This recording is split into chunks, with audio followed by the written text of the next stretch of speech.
Bonjour et bienvenue. Alors nous sommes tous en confinement. Il n'est plus possible de se rendre en paroisse pour partager ensemble la parole de Dieu. Alors c'est pour ça que je vous propose cette petite vidéo. Alors d'avance, je vous prie de m'excuser parce que tout n'est pas parfait avec le temps que j'avais. Puis les enfants aussi sont là à la maison. Alors il y aura peut-être un petit peu de bruit. Alors par avance, pardon. Alors, cette vidéo, on va essayer de la faire ensemble. Ce ne sera pas interactif comme on a l'habitude de le faire. Cependant, je vais vous demander certaines choses. On va d'abord lire le passage de l'évangile qui nous intéresse. Dès lors que vous aurez terminé votre lecture, je vous demande d'essayer de repérer chaque partie du récit. Alors, Lazare semble le personnage principal, c'est lui qui déclenche l'intrigue. Néanmoins, ne vous y trompez pas, c'est Jésus qui est au cœur du récit. Et vous verrez que chaque partie comporte différents acteurs et ils font face à face à Jésus. Alors vous aussi, vous devez faire face à face à Jésus. Il a des choses à vous dire. Donc questionnez le texte, questionnez Jésus pour savoir qu'est-ce qu'il a à vous dire. Alors je résume. On fait la lecture, on essaye de repérer les personnages, leurs traits de caractère, leur psychologie, leurs mouvements, leur façon de parler. On essaye de repérer les différentes parties du récit et ensuite on essaye de se placer face à face à Jésus comme le font chacun des personnages. Allez, c'est parti.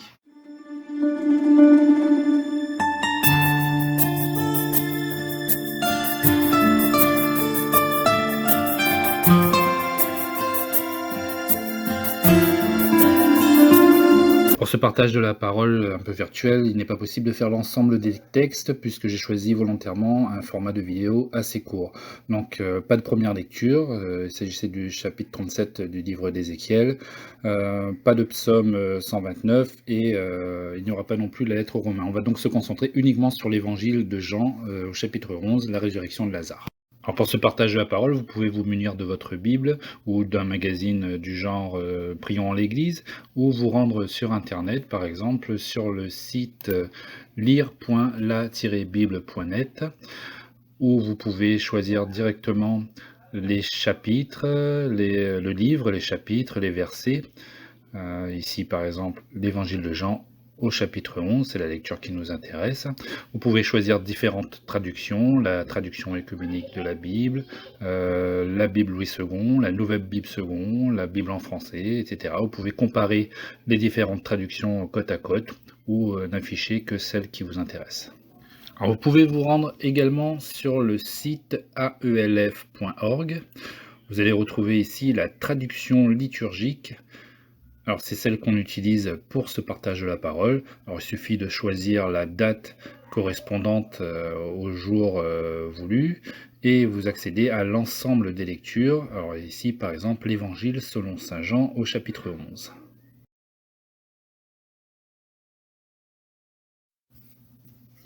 En ce temps-là, il y avait quelqu'un de malade, Lazare de Béthanie, le village de Marie et de Marthe, sa sœur. Or Marie était celle qui répandit du parfum sur le Seigneur et lui essuya les pieds avec ses cheveux. C'était son frère Lazare qui était malade. Donc, les deux sœurs envoyèrent dire à Jésus, « Seigneur, celui que tu aimes est malade. » En apprenant cela, Jésus dit, « Cette maladie ne conduit pas à la mort, elle est pour la gloire de Dieu, afin que par elle, le Fils de Dieu soit glorifié. »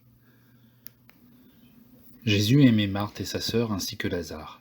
Quand il apprit que celui-ci était malade, il demeura 2 jours encore à l'endroit où il se trouvait. Puis, après cela, il dit aux disciples, « Revenons en Judée. » Les disciples lui dirent, « Rabbi, tout récemment les Juifs là-bas cherchaient à te lapider, et tu y retournes ?» Jésus répondit, « N'y a-t-il pas 12 heures dans une journée ? Celui qui marche pendant le jour ne trébuche pas, parce qu'il voit la lumière de ce monde. Mais celui qui marche pendant la nuit trébuche, parce que la lumière n'est pas en lui. » Après ces paroles, il ajouta, « Lazare, notre ami, s'est endormi, mais je vais aller le tirer de ce sommeil. » Les disciples lui dirent alors, « Seigneur, s'il s'est endormi, il sera sauvé. » Jésus avait parlé de la mort, eux pensaient qu'il parlait du repos du sommeil.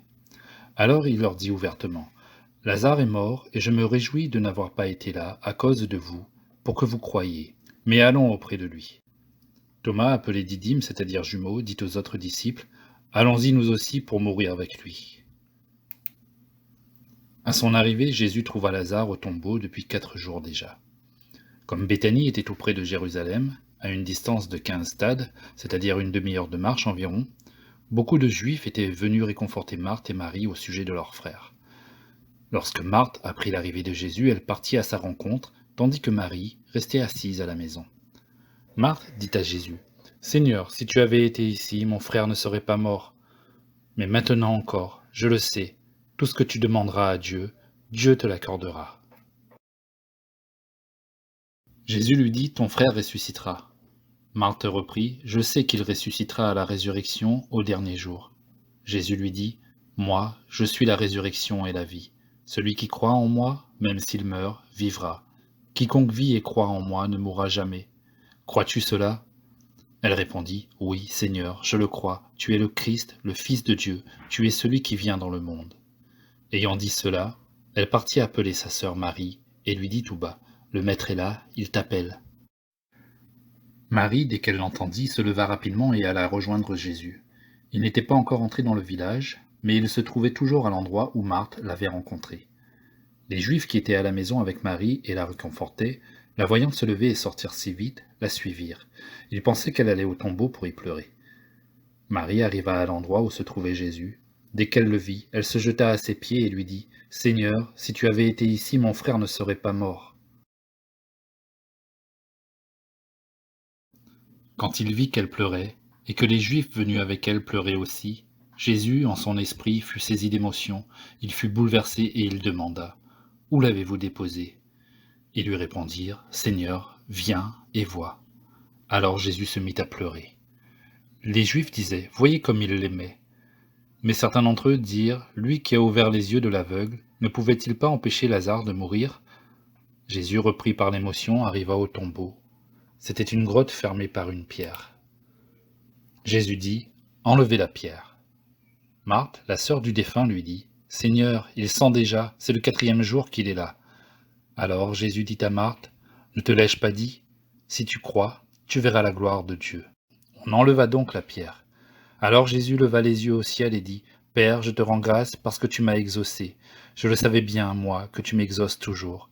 Mais je le dis à cause de la foule qui m'entoure, afin qu'ils croient que c'est toi qui m'as envoyé. »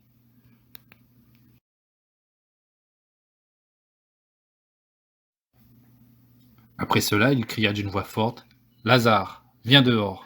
Et le mort sortit, les pieds et les mains liés par des bandelettes, le visage enveloppé d'un suaire. Jésus leur dit, « Déliez-le et laissez-le aller. » Beaucoup de Juifs qui étaient venus auprès de Marie et avaient donc vu ce que Jésus avait fait, crurent en lui. Bien, on commence donc notre étude de texte. Alors, verset 1. En ce temps-là. Alors, on va déjà marquer une pause. Alors, ce terme « en ce temps-là », ça n'existe pas dans la Bible, mais ça a été mis ici pour l'introduction. C'était déjà l'occasion, là, de resituer le texte d'un point de vue temporel et géographique. On va d'abord resituer notre texte. Alors, pour résumer, l'évangile de Jean, on peut le séparer en deux parties, deux grandes parties. Le livre des signes, le livre de la gloire.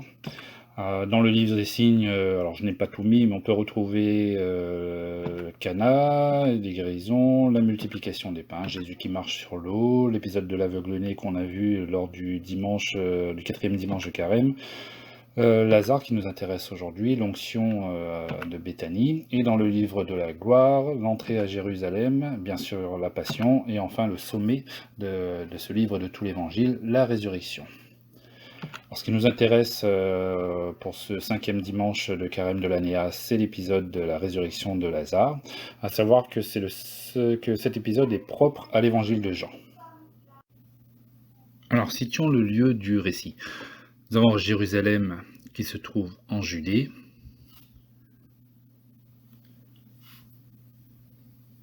Jésus et ses disciples sont au-delà du Jourdain, dans une localité appelée Béthanie du Jourdain.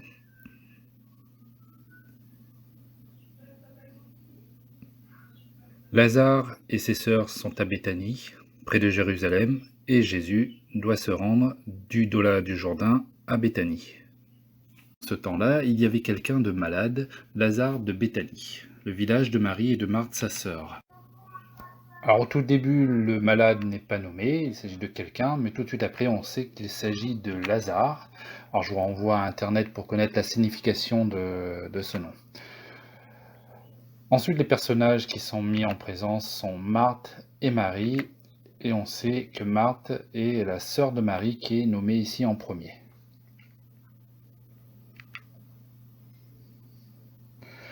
Le village de Béthanie n'est pas connu jusqu'ici dans l'évangile de Jean, alors ça suppose peut-être que les premiers lecteurs de cet évangile connaissaient la tradition apostolique et les autres évangiles où ce village est nommé, où les personnages sont connus.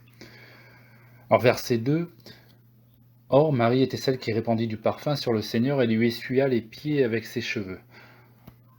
Pourquoi cette mention? Tout d'un coup, on parlait de malades, on présentait les personnages, et puis tout d'un coup, on s'attarde sur ce personnage de Marie. Ce qui est intéressant aussi dans ce verset 2, c'est ce petit résumé que nous fait l'évangéliste à propos de la figure de Marie. On précise qui elle est. Alors Marie, c'est celle de l'onction de Béthanie, on le verra plus tard dans le prochain chapitre de l'évangile de Jean. Et ce petit résumé est vraiment construit de façon un peu symétrique. Marie, les cheveux de Marie, donc les cheveux qui renvoient à la personne même de Marie, ça encadre les deux verbes d'action, répandre du parfum, essuyer les pieds, et au centre, la figure centrale de ce mini-récit, c'est le Seigneur, c'est le Christ. Ce passage se retrouve également dans l'évangile de Matthieu et dans l'évangile de Marc. Pour certains exégètes, le fait de le mentionner ici montre que Marie se situe déjà du côté de la mort, puisque ce passage de l'onction traite de la mort du Christ. Pour ma part, je pense que l'évangéliste Jean veut peut-être nous dire quelque chose d'autre. En effet, Marie est située en premier par rapport à Marthe. Et le fait de retracer ce passage de l'onction, il y a certainement quelque chose d'autre à dire. Mais on ne va pas s'étendre là-dessus, on continue notre lecture. Au verset 3, les deux sœurs envoient un messager à Jésus. Alors il n'y a pas de demande précise. Retenons ici que l'expression celui que tu aimes est peut-être suffisant pour que Jésus vienne rapidement pour guérir le frère de Marthe et Marie afin de le sauver de la mort. Il y a donc un certain espoir. Alors, ce qu'on peut retenir aussi, c'est que Jésus affectionne particulièrement Lazare. On laisse de côté pour l'instant le verset 4 et on va au verset 5. Et là encore, Jésus affectionne toute cette petite famille puisqu'il est dit qu'il aime Marthe et sa sœur.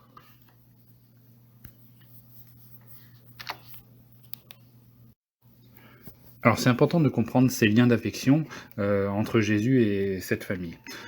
Au verset 4, Jésus ayant appris cette mauvaise nouvelle, répond d'une manière un peu théologique. Alors son ami est mourant, et il n'est pas vraiment évident de comprendre sa réaction. Est-ce que c'est un manque de compassion? En effet, il répond, cette maladie ne conduit pas à la mort, elle est pour la gloire de Dieu, afin que par elle, le Fils de Dieu soit glorifié. Également, au verset 6, Jésus, malgré cette mauvaise nouvelle, décide de rester encore 2 jours à l'endroit où il se trouve. Alors, quelle va être la réaction des deux sœurs lorsque le messager qui est venu apporter la nouvelle à Jésus va revenir chez Marthe et Marie et leur apporter cette réponse, cette maladie ne conduit pas à la mort, etc. Est-ce que c'est vraiment une parole qui va les soutenir, les réconforter, leur donner de l'espérance? En général, quand on est sur son lit de mort, on a plutôt besoin de la présence d'un proche plutôt que de ce genre de belles paroles. Et idem, quelle sera la réaction des deux sœurs lorsqu'elles verront que Jésus ne vient pas tout de suite au chevet du malade? Alors pour mieux comprendre ce problème de timing, on va faire une petite frise chronologique, l'axe des temps en jaune. Alors, Jésus apprend que Lazare est malade. Il se passe un jour, puis un deuxième jour. On laisse la frise de côté, on y reviendra dans un instant. Alors jusqu'à présent, nous étions dans une section un peu d'introduction. On passe à une autre partie, Jésus et les disciples. Au verset 7, Jésus fait part aux disciples de son désir de revenir en Judée, donc à Béthanie où se trouvent Lazare, Marthe et Marie. Et les disciples lui répondent, là-bas, les Juifs cherchaient à te tuer. Est-ce que tu veux vraiment y retourner? Alors ces Juifs, on verra dans la suite du texte, il y a des adversaires, des gens qui sont plutôt bien intentionnés. Alors pour l'instant, ce terme est un peu vague. Du moins, dans ce verset 8, en tout cas, ce sont les adversaires. Alors, Jésus veut donc quitter l'endroit où il se trouve, c'est-à-dire au-delà du Jourdain, aller à Béthanie. Autrement dit, c'est quitter un endroit où il est en sécurité pour aller vers une mort certaine. La réponse de Jésus ensuite pour ses disciples est un peu, là encore, énigmatique et un peu théologique. Alors je ne vais pas développer ici. Je vous renvoie par exemple à la lecture de la semaine dernière sur l'aveugle-né, où Jésus déclare être la lumière du monde. Alors ce que je vous demande ici, c'est de repérer les mots qui contrastent. Alors repérez-les ici dans ces versets, mais aussi dans l'ensemble du texte. Vous verrez qu'il y a des oppositions, lumière, ténèbres, jour, nuit, réveil, sommeil, vie, mort, enfin on verra dans la suite du texte. Autrement dit, il y a toujours un passage d'un état à un autre. Alors c'est cette idée qu'il faut retenir ici à travers ces versets. Au verset 11, on voit encore ici que Lazare est l'ami de Jésus, mais également des disciples. Lazare, notre ami. Alors Lazare, notre ami, s'est endormi. Je vais aller le tirer de ce sommeil. Bien entendu, ici, le sommeil est une image. C'est d'ailleurs une image qui est reprise dans la prière eucharistique, où l'on prie pour ceux qui se sont endormis dans l'espérance. Bon, ce n'est pas au sens strict, ici. Il est improbable que Jésus va faire ce voyage jusqu'à Béthanie, juste pour réveiller un ami qui dort. Et les disciples répondent, s'il est malade et que s'il dort, tant mieux, quand on se repose, après on va mieux, donc il sera sauvé. Jésus met les choses au point, il s'agit de la mort. Lazare est mort au verset 14, il leur dit ouvertement. Par contre, ce qui est intéressant aussi ici, c'est la suite au verset 15. Jésus se réjouit de ne pas avoir été là durant le décès de Lazare. Alors pour le lecteur, c'est de plus en plus déconcertant. Et il affirme même que son absence permettra la foi. Je me réjouis de n'avoir pas été là à cause de vous, pour que vous croyiez. Jésus n'a de cesse de faire de la pédagogie depuis qu'il a choisi ses disciples. Et il y a là, ici, un degré supplémentaire pour leur foi. Voilà. Donc ensuite, il leur dit « Allons auprès de lui ». Pour le verset 16, je vous invite à faire une petite réflexion sur la personne de Thomas. Pourquoi est-il le seul non cité parmi les disciples? Comment expliquer ce qu'il dit? Parce qu'il dit « Allons-y, nous aussi », pour mourir avec lui. Alors, est-ce qu'il est résigné? Est-ce que c'est de l'ironie? Est-ce qu'il est téméraire parce qu'il veut suivre le Christ, porter sa croix? Voilà, je vous invite vraiment à réfléchir sur cette personne. Bien, on va reprendre notre petite chronologie. Alors, pour rappel, Jésus apprend que Lazare est malade. Un jour se passe, puis deux, avant qu'il décide de partir pour Béthanie. Sauf qu'au verset 17, on apprend, à son arrivée, Jésus trouve Lazare au tombeau, et cela fait déjà 4 jours. Alors il y a quelque chose d'assez bizarre dans ce timing. Lazare est au tombeau au bout de 4 jours, autrement dit, le jour où le messager vient à Jésus pour lui apprendre que Lazare est malade, Jésus sait déjà que Lazare est mort. Alors 4 jours, ça fait quand même beaucoup. Clairement, là, Jésus l'a fait exprès. On verra ensemble plus tard au verset 39 pourquoi ce délai de 4 jours. Toutefois, on peut se demander là quelle sera la réaction de Marthe et de Marie, puisque le texte n'a pas cessé de nous le répéter, Jésus est proche de cette famille, Jésus est proche de Lazare, alors on ne met pas 4 jours pour venir se recueillir auprès du défunt. Mais au verset 18, On voit que Béthanie est tout près de Jérusalem, à peu près une demi-heure de marche, on l'avait vu sur la carte, hein, c'est assez près. Ce qui explique que beaucoup de Juifs viennent présenter leurs condoléances aux deux sœurs qui sont en deuil. Alors, de ce détail, il ressort que la famille de Lazare est bien connue à Jérusalem et que Lazare était un personnage considéré. Pour l'instant, nous ne savons pas si ces Juifs sont des sympathisants de Jésus, s'ils sont complètement indifférents, ou bien si ce sont des adversaires. Alors nous abordons maintenant une partie particulièrement importante qu'on pourrait intituler Jésus et Marthe. Alors cette fois-ci, c'est Marthe qui est mise en avant. Elle apprend l'arrivée de Jésus, elle part à sa rencontre, tandis que Marie, sa sœur, reste à la maison.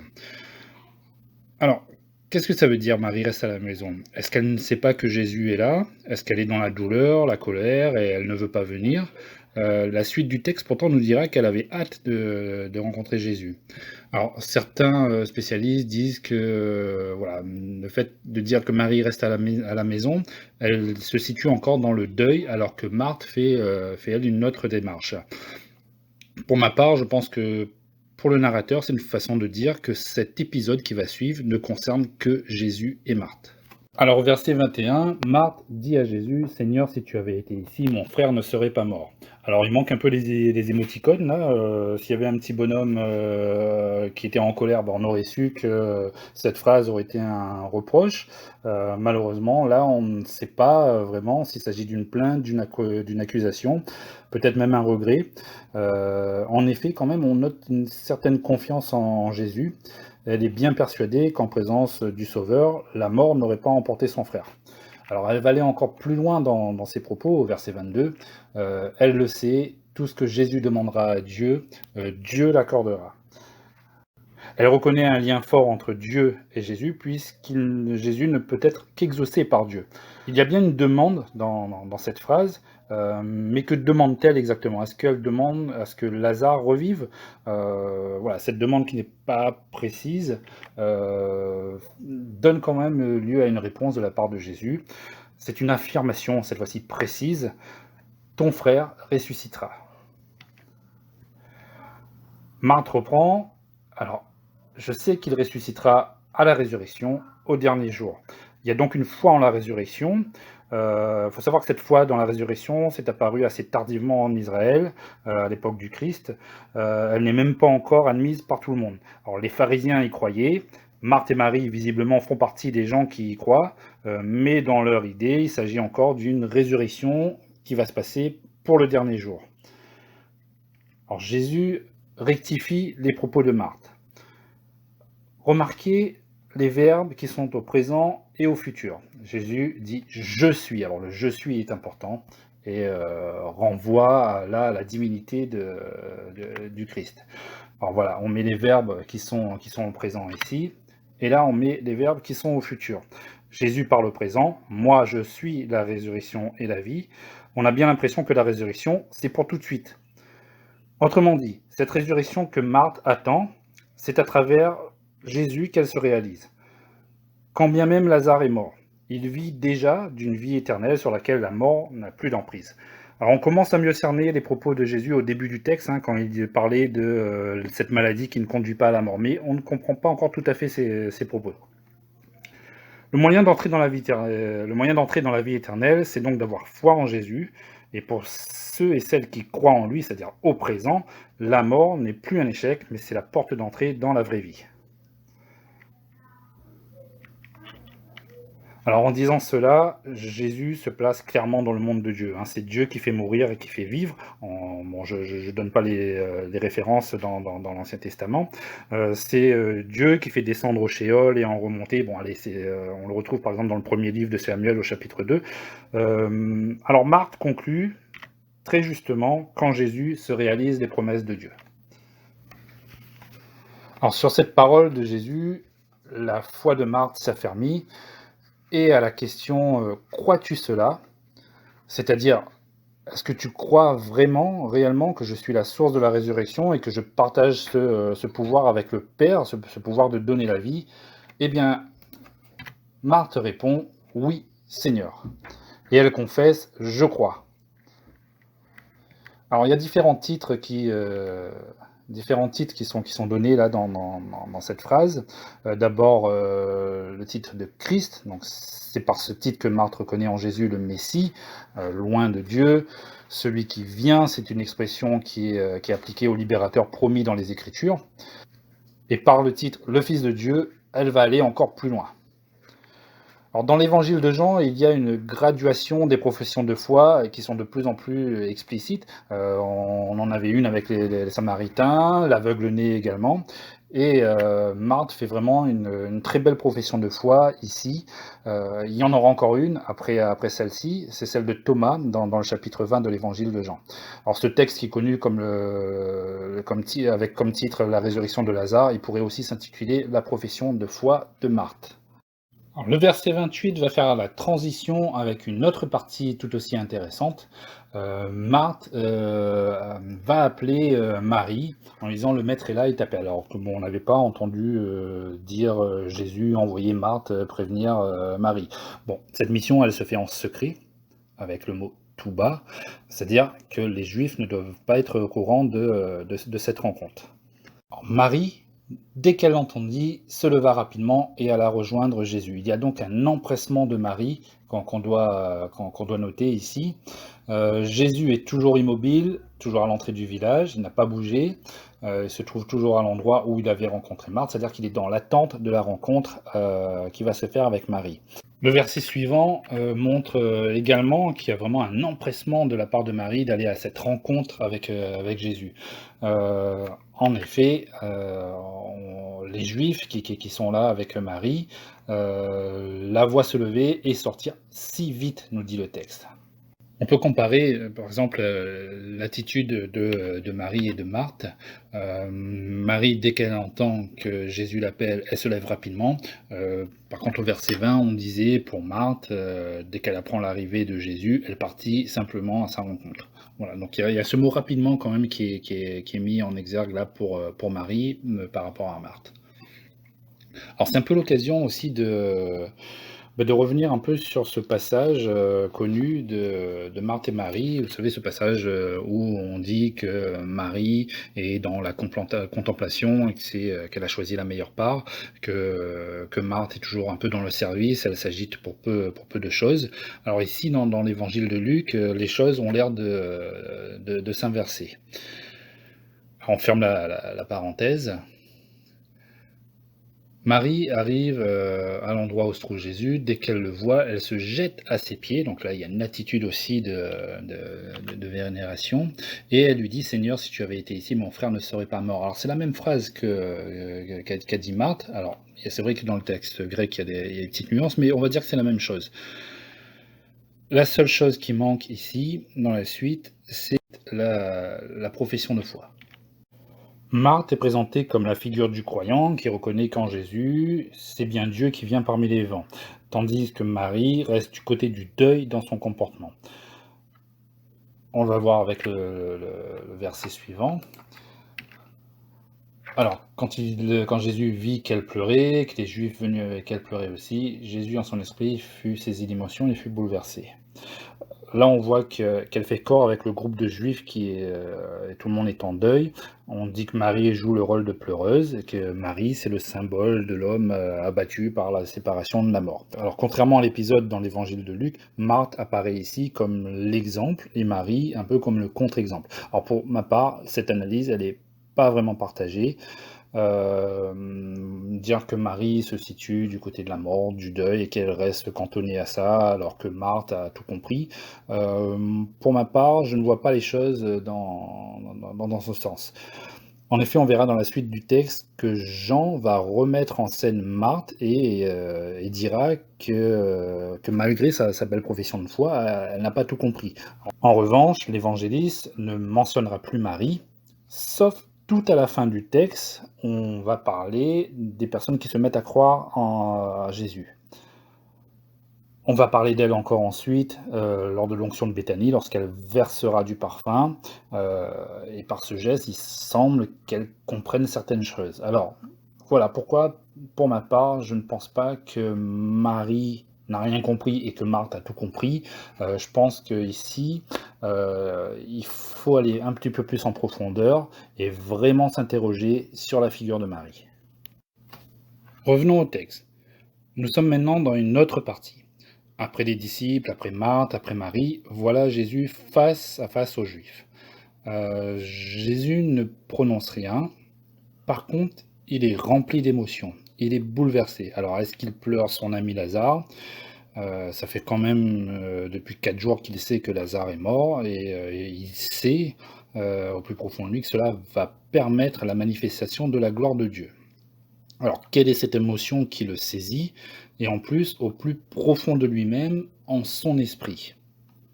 On a l'occasion ici de découvrir un outil intéressant quand on cherche à comprendre un peu mieux la parole de Dieu. Cet outil consiste à comparer différentes traductions de la Bible. Alors on l'a vu sur le site par exemple lire.la-bible.net où on peut mettre côte à côte différentes traductions de la Bible. Par exemple pour ce verset 33, on voit d'un côté où il est écrit son esprit s'emporta et il se troubla, alors que dans une autre traduction, on a Jésus frémit intérieurement et il se troubla. On peut aller voir également une autre traduction où on voit Jésus frémit en son esprit et se troubla, ce qui est assez similaire moi, dans la Bible de Jérusalem. Par contre, si on prend la Bible second 21, on voit tout autre chose. On a dit que Jésus fut profondément indigné.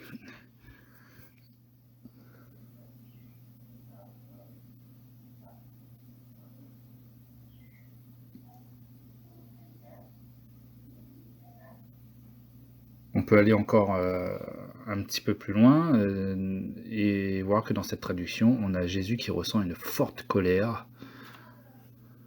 Et lorsqu'on prend par exemple la Bible Chouraki, on a aussi une autre nuance. Alors Jésus frémit sous le souffle. Alors lorsqu'on prend la version grecque, on retrouve le mot pneuma, qui renvoie à l'esprit et ce mot peut aussi faire référence à l'Esprit de Dieu.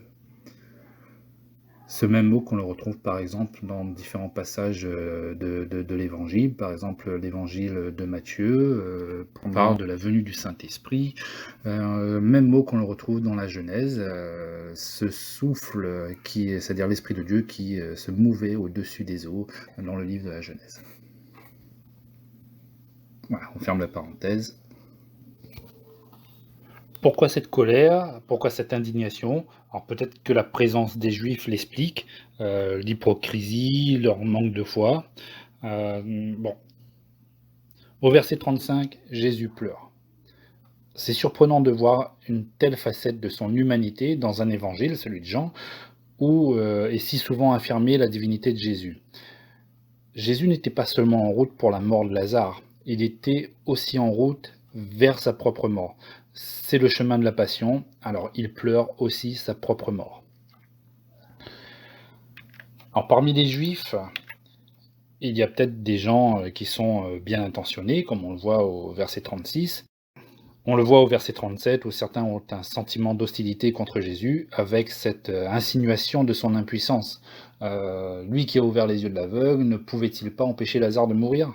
À moins que cela soit un regret sincère que Jésus n'ait pas réussi à guérir Lazare.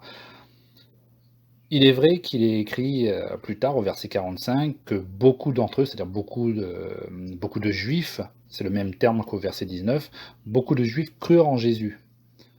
Toutefois, en général, Jean utilise le terme de Juifs pour désigner les autorités religieuses, les pharisiens, leurs partisans, et ça on le verra aussi au verset 46. Nous arrivons maintenant au dénouement de ce récit. On pourrait appeler cette partie Jésus et Lazare. Au verset 38. Jésus est toujours pris par cette émotion, il arrive au tombeau, une grotte, fermée par une pierre. Jésus donne cet ordre, enlevez la pierre. Et là, curieusement, Jean dit que Marthe est la sœur du défunt. Bon, on le savait déjà depuis le début du texte. Et Marthe lui dit, Seigneur, il sent déjà, c'est le 4e jour qu'il est là. Alors 4 jours. Voilà maintenant le moment pour expliquer pourquoi 4 jours. Alors quelques pistes.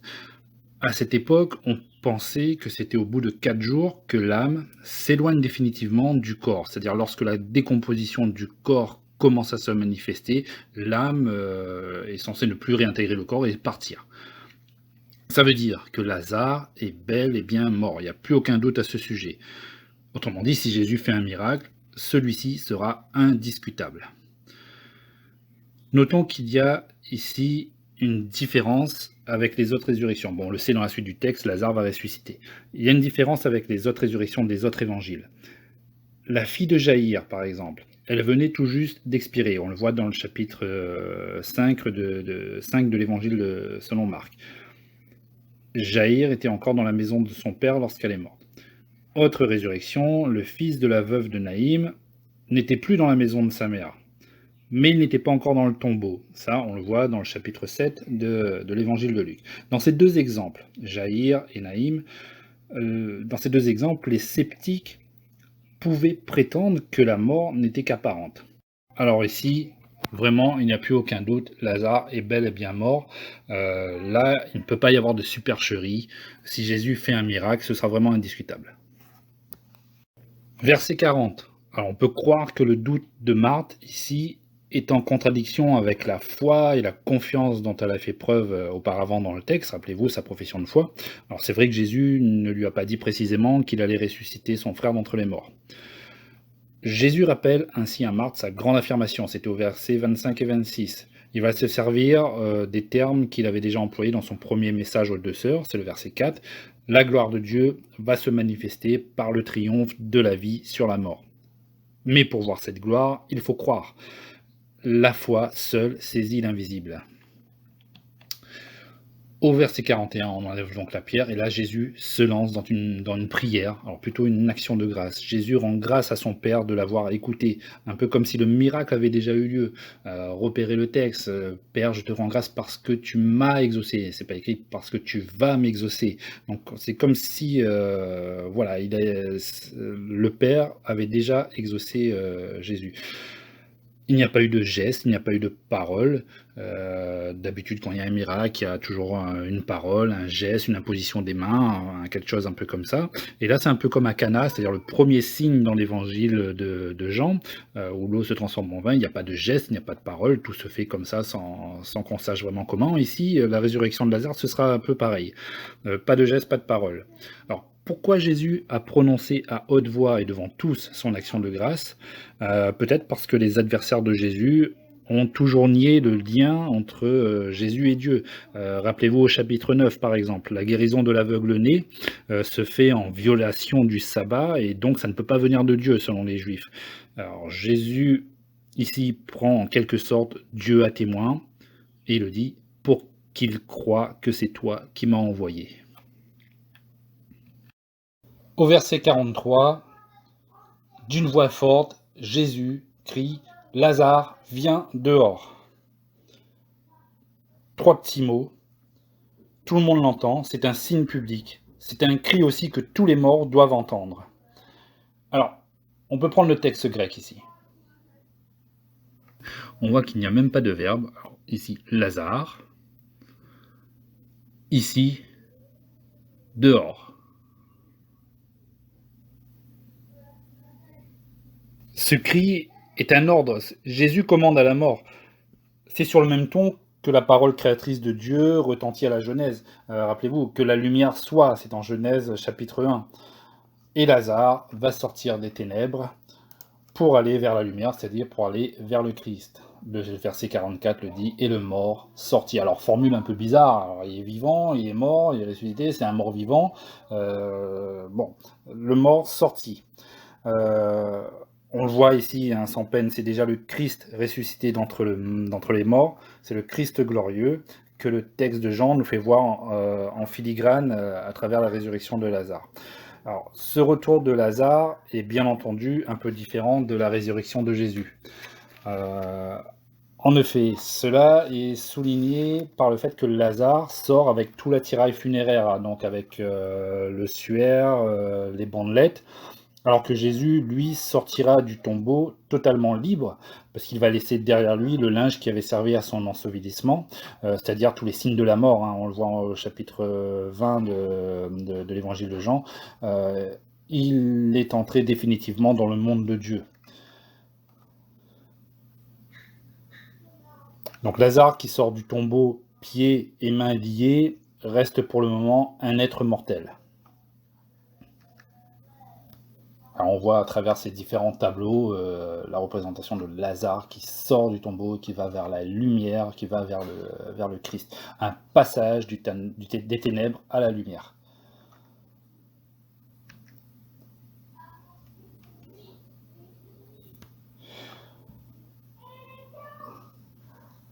Alors la conclusion souligne que le signe n'a pas été sans résultat. De nombreux juifs crurent en lui. Verset 45. Mais ce qui est curieux, c'est que Marie est à nouveau nommée ici. Pas Marthe. Pourtant, c'est Marthe qui avait fait la plus belle profession de foi. Marie, on avait dit non, elle est du côté des pleureuses, elle est du côté du deuil de la mort. Mais dans ce verset 45 qui clôture notre texte, c'est Marie qui est nommée. Et ce sont les Juifs avec Marie qui deviennent croyants. Alors on peut vraiment s'interroger sur la personne de Marie. Les spécialistes de la Bible qui l'ont rangée dans le camp de la mort depuis le début du récit, peut-être qu'ils n'ont pas tout saisi. Alors vraiment, je vous invite à vous interroger sur la figure de Marie. Alors ça ne figure pas dans le texte qui sera proclamé dimanche, mais on va y ajouter ici le verset 46. Certains juifs qui ont été témoins de la puissance divine, de l'amour de Jésus, iront trouver les pharisiens. Et c'est après ce signe que les autorités vont se rassembler pour décider du sort de Jésus. Et Jésus sera mis à mort, entre autres, parce qu'il a ramené Lazare à la vie. Et Lazare, qui était revenu à la vie, sera mis à mort par le Sanhédrin à cause de son témoignage. On verra dans le chapitre 12, Jean, versets 10 à 11. Alors, quelle ironie, comme Jésus, Lazare meurt parce qu'il rend témoignage à la vie éternelle. Voilà, alors j'espère que cette petite vidéo vous a plu, que vous avez pu vous nourrir de la parole, que ça vous a un peu interpellé, que vous avez pu réfléchir sur le contenu du texte. Alors n'hésitez pas à ouvrir votre Bible, surtout pendant cette période de carême. N'hésitez pas à questionner le texte. Vous savez, on dit souvent que la Bible est la parole de Dieu, au risque d'être un peu provocateur. Non, elle n'est pas que la parole de Dieu, elle n'est pas toute la parole de Dieu. Au livre de la Genèse, la première intervention de Dieu auprès de l'homme pécheur, c'est la question « Où es-tu ?» Question qui amène une réponse de l'homme. Tout à la fin de la Bible, au dernier livre, l'Apocalypse, l'homme fait une invitation à Dieu, Maranatha, viens, ce qui suppose une réponse de Dieu. Et la Bible, c'est que ça, c'est question de Dieu, réponse de l'homme, question de l'homme, réponse de Dieu. Alors n'hésitez pas à aller en profondeur dans le texte, à repérer les personnages, voir un peu leur psychologie, essayer de repérer les parties dans le texte. Vous avez ici des clés qui vous ont été données. Essayez par vous-même, avec l'aide du Saint-Esprit, qui a inspiré les mêmes auteurs, et c'est par le même Saint-Esprit que vous pouvez lire la Bible. N'hésitez pas à faire appel au Saint-Esprit pour vous nourrir de la parole. À bientôt dans une prochaine vidéo.